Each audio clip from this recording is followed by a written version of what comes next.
주님께서 여러분과 함께 또한 사제의 영과 함께 마테오가 전한 거룩한 복음입니다. 주님 영광 받으소서. 3장에서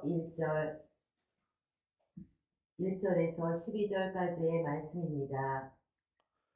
그 무렵 세례자 요한이 나타나 유다 광야에서 이렇게 선포하였다. 회개하여라. 하늘나라가 가까이 왔다. 요한은 이사야 예언자가 말한 바로 그 사람이다. 이사야는 이렇게 말하였다. 광야에서 외치는 이의 소리, 너희는 주님의 길을 마련하여라. 그분의 길을 곱게 내어라. 요한은 낙타 털로 된 옷을 입고 허리에 가죽띠를 둘렀다. 그의 음식은 메뚜기와 들꿀이었다. 그때 예루살렘과 온 유다와 요르단 부근 지방의 모든 사람이 그에게 나아가 자기 죄를 고백하며 요르단 강에서 그에게 세례를 받았다. 그러나 요한은 많은 바리사이와 사두가이가 자기에게 세례를 받으러 오는 것을 보고 그들에게 말하였다. 독사의 자식들아, 다가오는 진노를 피하라고 누가 너희에게 일러주더냐? 회개에 합당한 열매를 맺어라. 그리고 우리는 아브라함을 조상으로 모시고 있다고 말할 생각 일랑 하지 마라.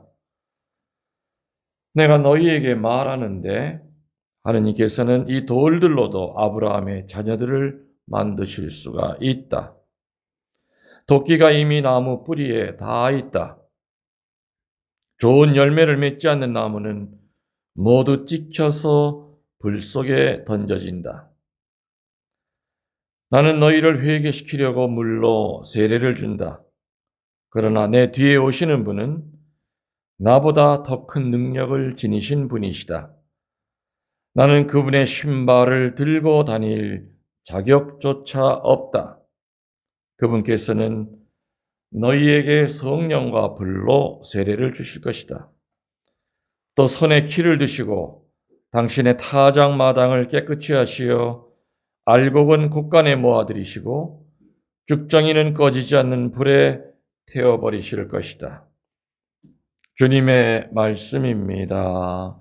그리스도님 참여합니다. 참일수님, 참예수님. 주님의 이름으로 평화를 빕니다. 아멘. 오늘은 인천방 교우분들 오셨고 또 전라도에서도 몇 분이 오셨고 또 미국에서도 한 가족이 오셔서 25분이 지금 미사에 참여하고 계십니다. 오늘 복음에 등장하는 주인공이 누구겠습니까? 방금 읽어드렸잖아요. 세례자 요한. 세례자 요한과 예수님은 어떤 사이입니까? 혈적으로는 형제죠. 형제예요. 이 세례자 요한의 어머니가 누구죠? 엘리사벳. 예수님의 어머니는 마리아. 서로가 아기를 가졌을 때 만나죠? 마리아가 사흘 길을 걸어서 사촌 언니 엘리사벳을 만나러 갑니다. 그때 뱃속에 든 아기가 뛰어들었다. 그리고 또 그때 엘리사벳이 어찌 저를 찾아오셨습니까? 하면서 극존칭을 씁니다. 나이를 볼 때나 뭐를 볼 때나 한참 딸 같은 여동생이었지만은 그 뱃속에 든 예수님을 모시고 있을 때는 혈육으로 내 동생으로 취급하는 게 아니죠. 메시아를 모시고 있는 그러한 귀한 몸이다. 거기에 대하여 또 성모님은 마니 피카스로 응답을 하십니다. 근데 그 세례자 요한이 다른 사람처럼 평범하게 안 자라죠. 그죠? 그래서 성장이 돼가지고 30이 넘었을 때 어디에서 선포한다고 나와 있죠? 유다 광야에서 선포하였다. 선포하는 그 메시지가 뭡니까? 딱 한 줄로 회개하여라. 그때 많은 사람들이 와서 회개했다고 나오지요. 그리고 세례 요한은 낙타털로 된 옷을 입고 허리에 가죽띠를 둘렀다. 음식이 뭐라고요? 메뚜기와 들꿀. 여러분들 메뚜기와 들꿀로 주식을 하고 사실 수 있을까요? 없죠. 그것도 살아있는 메뚜기를. 그래서 예루살렘과 온 유다와 요르단 부근의 지방의 모든 사람이 그에게 나아가 자기 죄를 고백하며 요르단강에서 그에게 세례를 받았다. 지금 이 시대야말로 이렇게 그 세례자 요한 같은 선지자들이 나타나야 될 시대가 아닌가. 공식적으로 임명된 선지자들은 사제입니다. 맞죠? 사제들은 이렇게 세례자 요한 같은 역할을 하고 살아야 돼요. 지금 이런 환난의 시대, 이 시대. 세례자 요한은 그 당시에 국민 회개 운동을 한 겁니다. 맞죠? 그때 당시도 썩어 있었어요. 색깔은 지금과는 다르지만 어느 시대든지 하느님과 대적하는 그런 악의 무리들은 항상 퍼져나가고 있었던 시대였습니다. 그래서 세례자 요한은 국민 전체를 향하여 회개하라고 외친 겁니다. 지금 이때야말로 세례자 요한처럼 사제들은 자기 본당에서 신자들을 회개시켜야 됩니다. 회개가 이루어지지 않으면 하느님의 축복이 내려올 길이 없습니다. 맞아요, 틀려요? 죄덩어리인 영과 육을 가지고 어떻게 하느님의 축복을 받을 수가 있겠는가? 대림절은 주님의 성탄을 준비하는 시기이기 때문에 제일 중요한 것은 회개를 해야 됩니다. 여러분들 회개가 어떻게 해야 되는 게 회개입니까? 회개 참 많이 들어봤잖아요. 노엘이 생각하는 회개는 어떤 거예요? 만약에 노엘 대자 있죠. 대자. 대부님 성당만 가면 회개하라고 그러는데 회개를 어떻게 해야 됩니까? 하고 물으면 대부 입장에서 어떻게 설명해 줍니까? 내가 생각하는 회개는 이거란다. 어떻게 얘기해 줍니까? 회개가 뭐냐고 물을 때 여러분들도 각자 대답하세요. 속으로. 누가 물었다고 생각할 때. 아니, 나 여기한테 물었잖아 지금. 항상 깨어있지 못하면 뭘 깨어 있어? 회개가 그거요? 깨어 있. 그 이자면 하고 싶은 얘기가 많은가 본데 해보시오. 회개가 뭐예요? 하나님 뜻에 합당하게 하느님 뜻에 합당하게 살지 못한 걸 어떻게 하라는 거예요? 삶아 먹으라는 거예요? 어떻게 하라는 거예요? 세례 받을 때 그때 죄사함을 받고 또 살면서 아니, 그러니까 하느님의 뜻에 합당하게 살지 못하는 거를 어떻게 해야 된다는 거예요, 회개가. 잘못된 것을 모두 고백하고 하나님 앞에 용서를 드려야 죄인을 고백해야죠. 죄를 고백하고 용서를 청하고. 네. 그죠? 네. 근데 죄가 뭐예요, 그러면? 죄는 많죠. 그럼 내가 구체적으로 물을게요. 네. 교리 때 네. 죄는 소재와 대재가 있다고 배웠죠? 네. 소재는 뭐고 대재 그 기준은 뭐예요? 소재는 고백성사 때 해서 고백을 하면은 소재를 이제 보석으로 할 수 있지만 대재는 그게 남아 있지 않을까요? 대재는? 언제 교리 배웠어요? 옛날에 몇십 년 전. 소재는 자기가 모르고 죄를 지은 거고 대죄는 알면서도 죄를 지은 거. 저 미국에서 온 사람이 더 똑똑하네. 아 그러네요. 나 까먹었어요. 소재와 대재의 그 기준을 신자들이 몰라. 물어보면 소재는 요만한 거예요. 대재는 이만한 거예요. 그거예요? 아니죠. 소재냐 대재냐의 그 기준은 뭐냐? 소재는 부지불식간에 지은 죄예요. 인텐션, 의도가 없었어. 하다 보니까 아이고 내가 오늘 주일인 거 모르고 빼먹었네. 난 내일 주일이니까 난 일부러 빼먹을 거야. 이 생각이 아니었죠. 네. 응? 그래서 전혀 의도가 없이 지은 죄를 소죄라고 그래요. 그래서 이 소죄는 어떻게 해결해야 돼요? 고해성사하고 안 봐도 돼, 소죄는. 그래서 저녁 기도가 중요한 거예요. 저녁 기도가 시작이 뭐로 시작해야 돼? 생각이나 말이나 행실로 지은 죄를 천주께 고백하고 쭉 나오잖아. 그때 가슴을 치면서 아유 주님, 제가 입 때문에 죄를 오늘 내일 그 자매한테 내가 사과해야 되겠네요. 그 말할 당시에는 내가 죄가 아닌 줄 알았어. 근데 저녁에 곰곰이 생각해 보니까 내가 말 실수했네. 이게 소죄야. 그때는 가슴 절절히 내가 통회하면 그 죄는 사함받는 거예요. 소죄는 성사거리가 아니에요. 그런데 문제는 뭐냐? 소재가 바로바로 해결이 안 되고 계속 쌓이면 그게 뭐가 돼? 대죄가 돼. 근데 여러분들이 저녁마다 정말 확실하게 저녁 기도 바치면서 정말 십자가 앞에 앉아가지고 사실 기도소에 있는 거 우물우물쭈물하면 1분이면 끝나. 중얼중얼하고 외우다 보면. 그죠? 그게 저녁 기도가 아니에요. 정말 오늘 내가 말이나 생각이나 행동으로 내가 뭔 죄를 지었던가를 뒤돌아보면은 많지. 생각으로 지었던 죄, 말로 지었던 죄, 행동으로 옮겼던 죄, 그거 하나하나, 그래. 근데 그 중에 어떤 거는 내가 의도적으로 한 게 있었어. 요거는 내가 성사거리, 이건 따로 빼놔야 돼. 예? 그리고 5개를 내가 오늘 지었는데, 3개는, 이거는 내가 그 당시에는 죄인지 몰랐다는 거예요. 이거는 소재예요. 근데 2개는 확실히 내가 저 사람 상처 주려고 아주 계획적으로 저 인간 들어오면 내가 어떤 말로 내가 아주 후벼 파겠다 계획했던 건 2개야. 이건 대죄예요. 대죄는 확실히 의도가 있어야 돼요. 의도가. 예를 한번 들어봅시다. 어떤 사냥꾼이 사냥을 하러 갔어. 딱 보니까는 노루가 확 지나가. 탕 쌌어. 노루가 주걱을 쫓아갔더니 세상에 노루 옷을 입은 다른 사냥꾼이 총에 맞아 죽은 거예요. 이 사람은 과실치사로 수갑채죠. 형을 받아요. 근데 이 사람이 천주교 신자예요.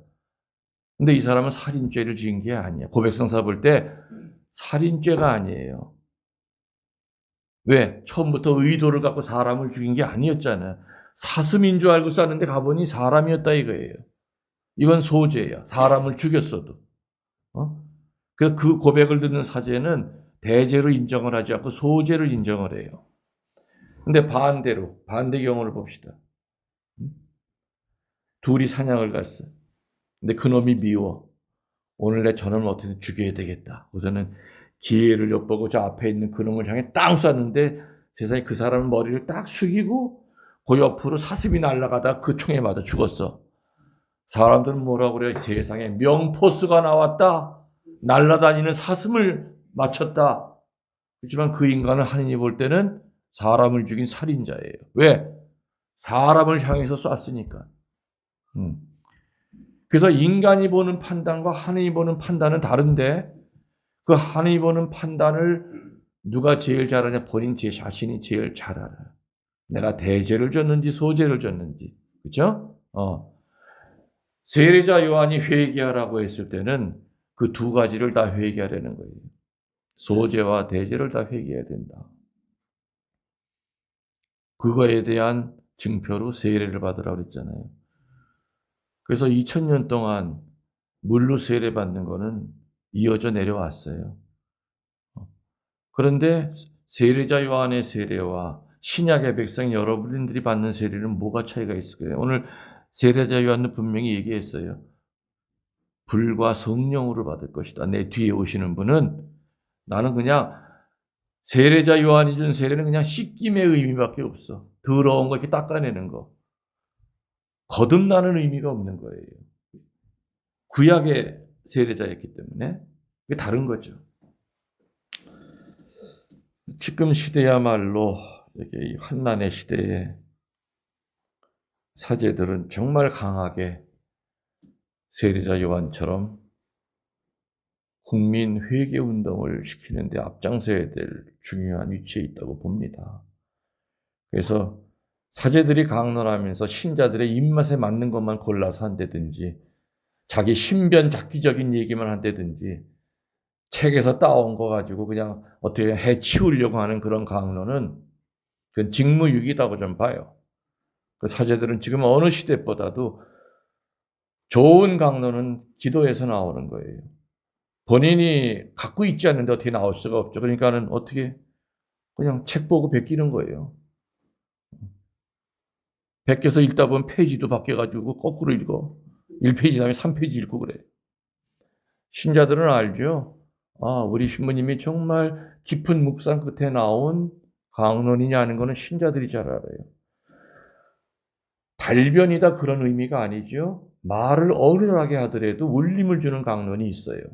단 5분을 하더라도 뭔가 이렇게 나를 때리는 강론이 있는가 하면은 30분을 하더라도 지겨운 강론이 있는 거죠. 신자들은 어느 쪽을 좋아할까요? 나를 변화시키는 강론을 좋아해요. 맞죠? 자, 그래서 오늘 일독서 읽으신 분 시작이 어떻게 됩니까? 첫 줄이 이사이의 그루터기라는 얘기가 나옵니까? 안 나옵니까? 나오죠? 공동 번역에서는 이사이라고 하지 않고 이세라고 그랬어요. 이세의 그루터기라고 그랬어요. 이세의 그루터기에서 햇순이 돋아나고 그 뿌리에서 새싹이 움트리라. 여기서 얘기하는 이사이, 옛날 공동 번역은 이세. 이게 뭐예요? 이세가 뭐예요? 1세, 2세 할 때 그 이세예요? 뭐예요? 이세라는 게? 이름. 누구 이름이에요?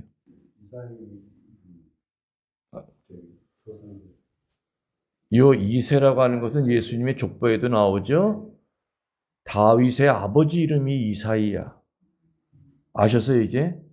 이세의 그루터기 아니면 이사이의 그루터기 같은 말인데, 이거는 사람 이름은 맞아요. 근데, 누구 아버지의 이름이냐면 다윗 왕의 아버지가 이세예요. 그래서 이 이세의 그루터기에서 햇순이 돋아나고 그 뿌리에서 새싹이 움트리라. 이거는 자기 아들을 두고 예언한 게 아니에요. 구약에 예수님을 향해서 미리 예언을 한 거죠.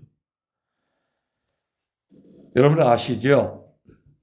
이세의 아들이 다윗이고 이세의 손주가 솔로몬이에요. 다시 말하면 다윗의 아들이 솔로몬이에요. 이스라엘이라고 하는 나라는 다윗 왕까지만 성왕이야. 그 밑으로는 다 타락한 왕들이에요. 위대한 다윗 왕 밑으로는 타락을 하거나 우상 숭배에 빠졌거나 이래서 나라가 둘로 갈라지고 그 나라도 차례로 망해요. 그래서 바빌론의 식민지가 되고 페르시아의 식민지가 되고 시랍의 식민지가 되고 예수님 시대 때는 어느 나라? 로마. 다윗 왕 이래로 이스라엘은 한 번도 독립국가인 적이 없었어요. 맨날 바빌론으로 끌려가고 아시리아로도 끌려가고 맨날 이렇게 사는 거예요. 그런데 오늘 일독서에 나온 것처럼 다윗의 아버지 이사이는 이처럼 죽은 나라에서 새 왕이 나타날 것이다. 그 왕은 하느님의 온갖 영을 다 받은 자로서 세상을 변화시키게 된다는 것을 일독서에서 예언하고 있는 겁니다. 그러면서 일독서에 우리 형제님 읽으신 분 뒤쪽에 보면은 굉장히 이상한 얘기가 나오죠. 늑대가 새끼 양과 놀고 사자가 송아지랑 놀 수 있는 존재예요? 아니에요? 아니죠. 늑대가 어떻게 새끼 양이랑 놀아? 사자는 송아지를 잡아먹어야 돼요. 그리고 곰이 암소와 친구가 된대. 이 말도 안 되는 그런 일이 벌어진대요. 이 이사야의 예언에 의하면은 세상이 그렇게 바뀐대요. 사자, 늑대, 곰은 사나운 이빨과 발톱을 가지고 있지만 그러나 그때가 되면은 그 본능대로 살지 않게 될 것이다 그 뜻이에요. 양순하게 될 것이다 그 뜻이에요. 그래서 이사야가 예언한 대로 그 후손 가운데서 예수님이 세상에 나왔죠. 그 예수님이 나오면서 믿을 수 없는 일이지만 오래된 선조 이사야의 입에서 얘기했던 것이 들어맞기 시작했어요. 수백 년이 지나서 예수님이 오셨을 때 실제로 그 모든 일이 일어났다 이 얘기입니다. 몸 파는 창녀가 몸을 팔지 않고 습성대로 살지 않고 깨끗하고 거룩해 바뀌는 변화가 일어납니다. 그건 마치 사자가 양이랑 같이 노는 것 같은 큰 변화죠. 남을 등쳐먹던 세리가 자기 본능을 버리고 자기 재산을 가난한 사람에게 나눠주는 얘기 나와요, 안 나와요? 자케오 얘기 나오죠? 그건 있을 수가 없는 얘기예요. 서로 미워서 이를 갈던 사람들이 서로 사랑하게 돼요. 심지어는 죽은 사람까지 살아나요. 이처럼 예수님을 체험하면은 세상은 자기 본능이나 습성대로 살지 않게 된다 이 얘기입니다. 모두가 하느님의 말씀으로 살게 될 것이다. 자기 본능대로 살지 말고 자기 습성대로 살고 있던 사람들이 자기 잘못을 버리고 하느님의 뜻대로 사는 것, 이게 바로 회개라는 얘기죠. 생각나는 대로 짓거리면서 사는 사람들이 주변에 있어요, 없어요? 그게 여러분 같진 않아요? 그거로부터 여러분은 자유로우실 수 있어요? 아니죠? 말하고 싶은 대로 다 말하면서 사는 사람들이 있어요. 남이야 상처 받건 말건, 사실이건 거짓이건 자기 본능대로 습성대로 있는 말 없는 말 다 떠벌리는 자들이 있어요. 이런 사람들이 정말 주님을 영접하고자 한다면 입을 다물 수 있어야 된다는 얘기죠. 사자나 늑대가 그 날카로운 입을 다물듯이 사나운 자신의 입을 절제할 수 있어야 된다 그 얘기입니다. 아멘. 자기 거라고 마음대로 쓰고 싶은 대로 다 쓰는 사람들이 있어요. 또 마시고 싶은 대로 다 마시고 사는 사람들이 있어요. 탐욕을 누리고 싶은 대로 다 누리는 사람들이 있어요. 그런 사람들이 그 습성을 버리고 생활 태도를 고쳐야 되는 것이 바로 대림절의 의미죠. 대림절은 하늘나라가 가까이 오는 때요. 회개를 통하여 주님 나라를 차지하는 때입니다. 도끼가 이미 나무 뿌리에 닿았듯이 절박함을 갖고 미루지 말고 회개하는 시기죠. 잘못을 뉘우치고 행실을 뜯어고침으로써 오시는 주님을 기쁘게 영접해야 되는 시기가 바로 대림절입니다. 여러분들 오늘 일독서에 보면은 도끼 얘기가 나와요. 기억하십니까? 어디 나오죠? 어디 도끼 얘기가 나와요?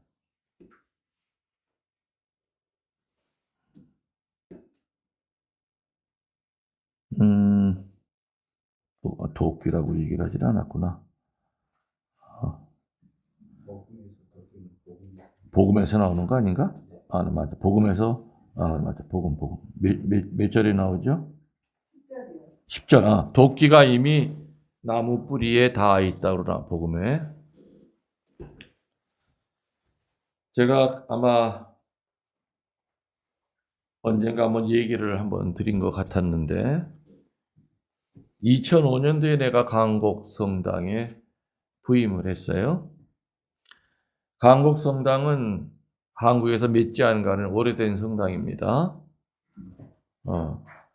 한국에서 신부 수녀가 제일 많이 나온 데가 강곡성당이에요. 근데 그 강곡성당이 부도가 날 상황에 내가 이제 부임을 했습니다. 우리 교구에서는 신부님들이 가기를 꺼리는 성당이 몇 개가 있어요. 그 중에 1번이 강곡성당이에요. 왜? 너무 두세. 오래된 성당이라. 동네 전체가 다 우리나라에서 프로테지로 그 동네 전체가 다 45%가 다 천주교 신자예요. 두 사람 가운데 하나가 천주교 신자로 한국에서 제일 프로테지가 높은 데가 이 강곡이에요. 신부수녀가 제일 많이 나온대요. 신자들 가운데 보면 집안에 신부수녀 없는 사람이 없어. 근데 이론적으로 따지면 자기 아들을 생각해서 본당 신부님에게 더 잘해야 되잖아요. 근데 이게 반대가 되는 거예요. 내 아들이 신부인데, 내 아들보다 한참 어리면서, 내 딸이 수녀가 난 둘이나 있는데, 그러니까 신부 수녀들이 사목하기가 힘든 데가 1번이 강곡이었어요. 그런데다가 전임 신부님이 일을 벌려놔가지고 그냥 뭐 성당은 그냥 반으로 쪼개져 버리고, 근데 그 수습하러 내가 2005년대 갔어요. 첫 번째 미사할 때 내가 강론 때 뭐라고 그랬는지 기억나십니까, 여러분들? 한번 얘기한 적이 있어요. 감곡은 나무로 따지면 고목이다. 고목에서 꽃이 피면 사람들이 얼마나 이쁘다고 얘기하겠느냐마는 고목에서 꽃이 안 피면 어떻게 된다? 도끼 맞는다 그랬어요. 불쏘시개밖에 안 된다. 여러분들 꽃 피우게 하려고 내가 왔으니까 찍소리 말고 내가 시키는 따르라 그랬어요. 나한테 덤비지 말고. 그래서 강곡은 옛날부터 어떤 신부님만이 임기를 채우고 나올 수 있었느냐. 기가 무지하게 세서 야, 저 신부님한테 덤볐다가 국물도 없겠다. 기를 눌리든가. 그런 신부님은 임기를 채웠어. 근데 많지 않아. 또 어떤 신부님이 임기 채웠느냐. 본당 신자들에게 순명 잘하는 사제. 거꾸로 된 거죠? 네? 신자들이 신부님에게 순명하는 게 아니라 본당 신부님이 사제 신자들에게 순명 잘하는 그런 사제. 5년 동안 있으면서 강곡 신자들은 다 뒤바뀌었어요. 그리고 30억이 넘는데 그 빚을 8개월 4일 만에 그 빚을 갚아줬거든요. 기적이 일어나는 거예요. 그래서 성모님의 성지까지 선포가 됐죠. 지금은 역사만 있는 성당이 아니라 신부 수녀만 많이 난 성당이 아니라 신자들 하나하나가 신앙으로 똘똘 뭉쳐있는 성당으로 바뀌었어요. 그래서 내가 떠나고 난 다음부터는 우리 교구 신부님들은 내 살아생전에 은퇴하기 전까지 강곡 성당에 가서 사목 한번 하면 원이 없겠다. 그런 특별한 성당으로 신부님들이 오고 싶어하는 성당으로 바뀌었다 이거예요. 오늘 독서에 도끼가 이미 나무 뿌리에 닿아 있다. 하느님께서는 돌 가지고 아브라함의 자녀들을 만들 수 있다. 다시 말하면 세례받은 지 오래됐다고 해서 유대인의 혈통을 갖고 있다고 해서 그것이 구원의 징표가 아니라는 얘기죠. 하느님의 자녀답게 살아야 돼요. 변화가 돼야 돼요. 오늘 일독서에서 아까 다윗의 아버지가 뭐라고 했다고요? 내 후손 가운데 그분이 나타나면 세상을 바꿀 것이다. 어떻게? 사자랑 염소가 놀게 할 거고 인간의 악습, 본능 모든 가치관이 뒤바뀔 것이다. 뒤바뀔 것이다. 우리 신약의 백성들은 그 예수님의 시대에 살고 있죠. 근데 인간은 원죄의 성향 때문에 자꾸 악해져요. 어둠에 떨어져요. 그럴 때마다 하느님은 위대한 성인들을 보내서 회개시켰죠. 시켰어요. 마태복음 24장 밑에 보면은 당신이 재림할 때 어떠한 일이 일어날 것이다 이게 쭉 나와요. 루카복음에도 나오고. 지금은 믿지 않는 사람들의 입에서도 어떤 말이 나옵니까? 아유, 인간들 벌받지. 이러다 벌받지.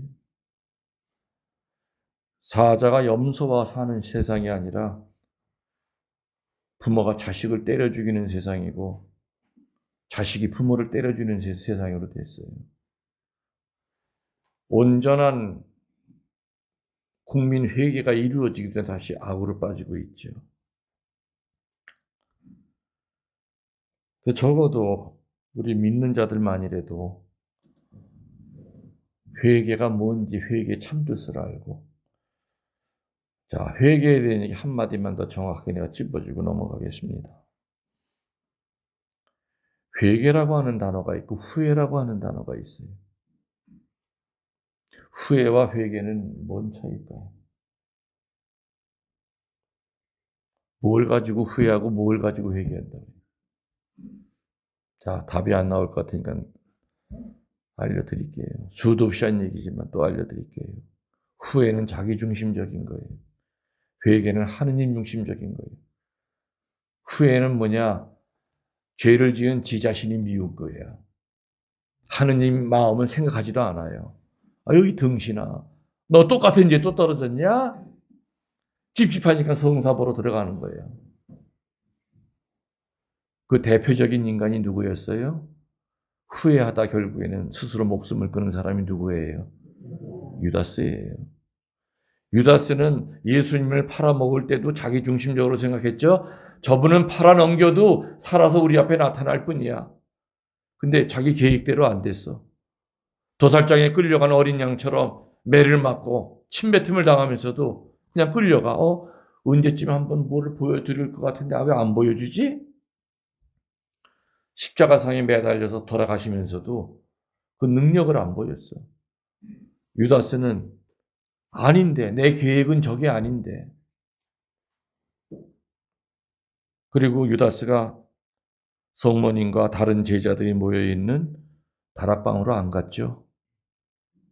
아마 다락방에 갔으면은 다른 제자들은 몽둥이를 들었을 거예요. 그렇지만 누가 막았겠습니까? 성모님이 끌어안으면서 이놈들아, 니들은 뭐 누가 잘한 게 뭐 있어? 다 도망갔었잖아. 똑같아. 유다스는 구원 받고 안 받고까지도 자기 중심적으로 생각했어요. 나 같은 놈은 구원 못 받아 하면서 내가 선택할 길은 뭐밖에 없다? 스스로 목숨 끊는 것밖에 없다. 이게 후회예요. 그래서 후회는 계속 반복이 돼요. 고백소에 앉아 있으면은 10명 가운데 9명의 신자들은 거의 후회만 하다 나가. 근데 그 사람 하루도 안 돼도 같은 죄 또 떨어져. 근데 회개는 뭐라고 했죠? 하느님 중심이야. 내가 그렇게 함부로 입을 놀렸을 때 내 안에 계신 성령이 얼마나 마음 아파하셨을까. 내가 냉담하던 그 기간 동안 성모님이 얼마나 피눈물 흘리셨을까. 그게 바로 회개예요. 그래서 옛날에 신자들은요, 고백서에 들어가서 뭐라고 고백한 줄 압니까? 예수 성심을 거스려서 제가 이러이러한 죄를 지었나이다 그랬어요. 성모님의 마음을 아프게 하면서 제가 이런 죄를 지었나이다. 그렇게 고백하는 신자 사제생활 40년 동안 하면서 딱 한 사람 들어봤어. 나머진 다 그냥 주일 몇 번 빠졌습니다. 그냥 찝찝하니까 그냥 더러운 거 묻어서 빨리 닦으러 나온 거야. 성체영화해야 되겠고. 이 사람이 과연 성사를 얼마나 준비하고 들어왔던가. 조는 사람 일어나세요. 졸지 말고. 졸립지? 졸지 마라. 뭔 얘기하다 조는 거 보고 내가 다 까먹어. 뭔 얘기까지. 그래서 여러분들이 앞으로 성사 보실 때, 또 이 방송을 듣는 여러분들이 이제 우리 대림절 피죠. 이제 판공성사 보셔야죠. 보실 때 하느님의 마음을 헤아리면서 성사 보세요. 신부님, 제가 이러이러한 죄를 져서 예수님의 성심을 아프게 했습니다. 내가 이러이러한 죄를 져서 내 안에 계신 성령을 슬프게 해드렸습니다. 얼마나 아름다운 고백인지 몰라요. 그게 회개야. 근데 후회는 그냥 찝찝하니까 제가 의지가 약해서 이런 죄에 또 떨어졌습니다. 죄에 떨어진 지 자신만 자꾸 향하고 있는 거예요. 하느님 마음이 얼마나 아픈지는 헤아린 적이 없는 거예요. 여러분 생각해 보세요. 죄 졌을 때 하느님 마음이 얼마나 아프겠는가. 내 양심이 괴로운 것만 생각했지, 내 양심 괴로운 것보다 100배로 더 하느님 마음이 아팠던 것은 한 번도 우리는 느껴본 적 없어. 내가 눈물 흘릴 때 그분은 피눈물 흘리고 있는 거, 그거 느끼면서 성사 본 적이 있냐 이거예요. 이번 판국 때는 그런 마음으로 성사 보라 이 얘기예요. 알아들으셨습니까? 그게 참다운 의미의 회개예요. 요번에도 또 지난번처럼 후회만 하고 나오지 말고 제대로 된 성사를 보시라 이거예요. 그러기 위해서는 준비를 해야 돼요. 적어가세요. 적어가세요. 그 안에 들어가면 다 잃어버려. 적어가서 읽으세요. 그게 오히려 다 나아. 그냥 우물쭈물 그냥 뭔 말인지 알아듣지도 못하는 말 하고 나오지 말고 그리고 아무리 부끄러운 거라 하더라도 고백하세요. 두리뭉실 넘어가지 마세요. 많은 신자들이 어떤 표현을 쓰냐? 주모님 무슨 죄를 진 것 같습니다.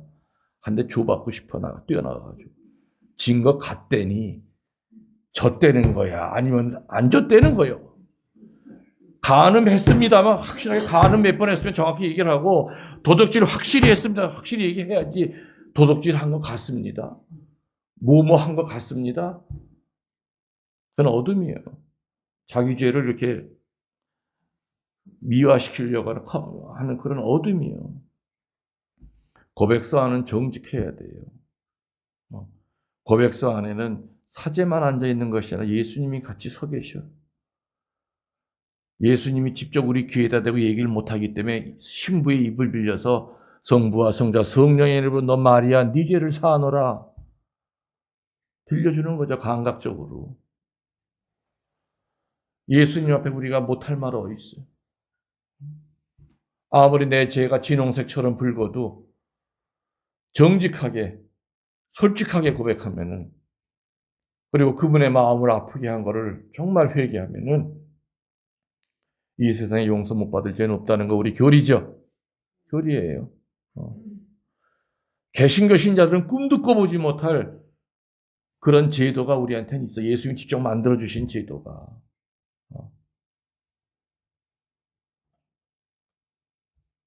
1년에 한두 번 성사 보는 사람들이 너무너무 많아요. 그건 부족해요. 신부인 나도나 한 달에 한 번 성사 봐요. 수도의 신부 찾아가서 무릎 꿇고. 내가 더 죄 많이 짓고 살겠어요? 여러분이 더 많이 짓고 살겠어요? 나는 매일매일 영적 노트 일기가 있어요. 저녁 기도 끝날 때 내가 오늘 어떤 죄를 졌을까? 행동으로 지은 죄는 없는데 생각으로 지은 죄가 있는 거예요. 저거. 오늘 내가 이상하게 음란한 마음이 들었다. 음란죄.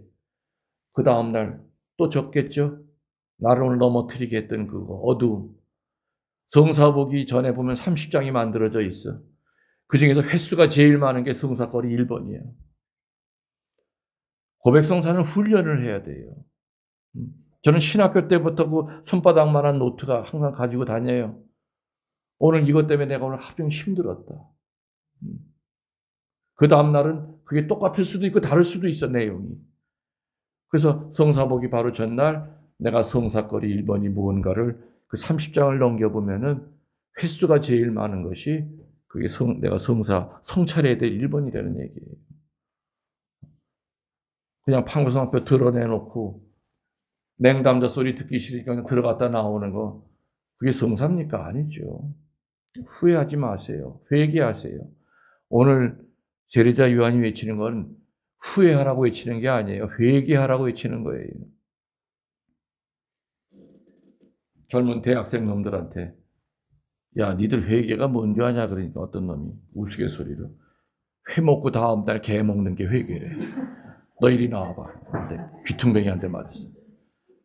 회 먹고 그 다음 날 개 먹는 게 회개래.